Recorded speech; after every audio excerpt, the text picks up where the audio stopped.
జిల్లా కేంద్ర సహకార బ్యాంకు డీసీసీబీ మార్కెటింగ్ సంఘాలు డీసీఎంఎస్ అధ్యక్ష ఎన్నికల్లో కాంగ్రెస్ సత్తా చాటింది. చాలా జిల్లాల్లో హస్తగతమయ్యాయి. కొన్ని చోట్ల నేతల మధ్య ఆధిపత్య పోరు అధికార పార్టీకి ఇబ్బందికరంగా మారింది. దీనివల్ల కొన్ని చోట్ల ఎన్నికపై పీటముడి పడింది. కనీస సభ్యుల సంఖ్య లేకపోవడం వల్ల కొన్ని చోట్ల ఎన్నికలు రేపటికి వాయిదా పడ్డాయి. జిల్లా కేంద్ర సహకార బ్యాంకు మార్కెటింగ్ సంఘాల అధ్యక్ష ఎన్నికల్లో అత్యధిక జిల్లాలను కాంగ్రెస్ దక్కించుకుంది.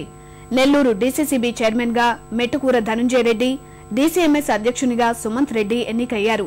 శ్రీకాకుళం డీసీసీబీ అధ్యక్ష పదవి కోసం ఇద్దరు పోటీ పడడంతో డోల జగన్ 2 ఏళ్లు, శ్యామసుందర్రావు 3 ఏళ్లు అధ్యక్ష పదవి చేపట్టేలా రాజీ కుదిర్చారు. నల్గొండలోనూ డీసీసీబీ, డీసీఎంఎస్ అధ్యక్ష, ఉపాధ్యక్ష పదవులు హస్తగతమయ్యాయి. ఆదిలాబాద్ డీసీసీబీ చైర్మన్ గా కాంగ్రెస్ నాయకుడు ముడుపు దామోదర్ రెడ్డి, ఉపాధ్యక్షుడిగా బి చంద్రశేఖర్ రెడ్డి ఏకగ్రీవంగా ఎన్నికయ్యారు. తూర్పుగోదావరి డీసీసీబీ అధ్యక్షుడిగా వరకుల రాజా, డీసీఎంఎస్ అధ్యక్షుడిగా టీవీ సత్యనారాయణ రెడ్డి ఎన్నికయ్యారు. నిజామాబాద్ డీసీసీబీ చైర్మన్ గా పట్వారి గంగాధర్, ఉపాధ్యక్షుడిగా ప్రేమయ్య ఎన్నికయ్యారు. ఇక్కడి డీసీఎంఎస్ ఎన్నికలో అనూహ్య పరిణామం జరిగింది. కాంగ్రెస్ తో చేయి కలిపిన తెరాస మార్కెటింగ్ సంఘ అధ్యక్ష పదవిని దక్కించుకుంది. కడపలో డీసీఎంఎస్ చైర్మన్ గా వైకాపాకు చెందిన ఆవుల విష్ణువర్ధన్ రెడ్డి, ఉపాధ్యక్షుడిగా లక్ష్మీనారాయణ రెడ్డి ఎన్నికయ్యారు.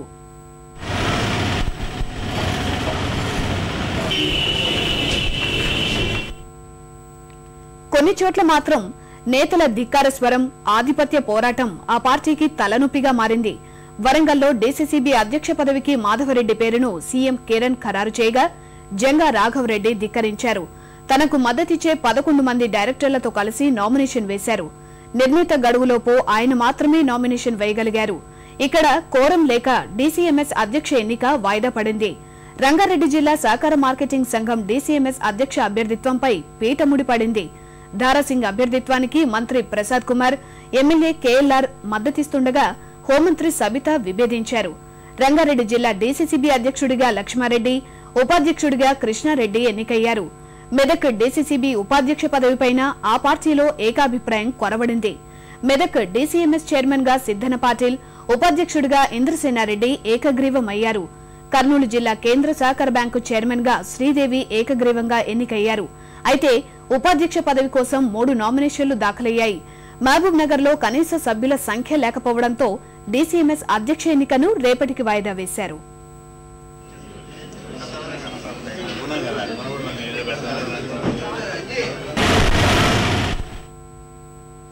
ఖమ్మం జిల్లాలో డీసీసీబీ, డీసీఎంఎస్ అధ్యక్ష, ఉపాధ్యక్ష ఎన్నిక రేపటికి వాయిదా పడింది. ఈ 2 పదవులు తెలుగుదేశం వశం కానున్నాయి. అయితే అధ్యక్ష పదవుల కోసం నేతల మధ్య పోటీ ఎక్కువగా ఉండడంతో ఏకాభిప్రాయ సాధన కోసం ఎన్నికను వాయిదా వేశారు.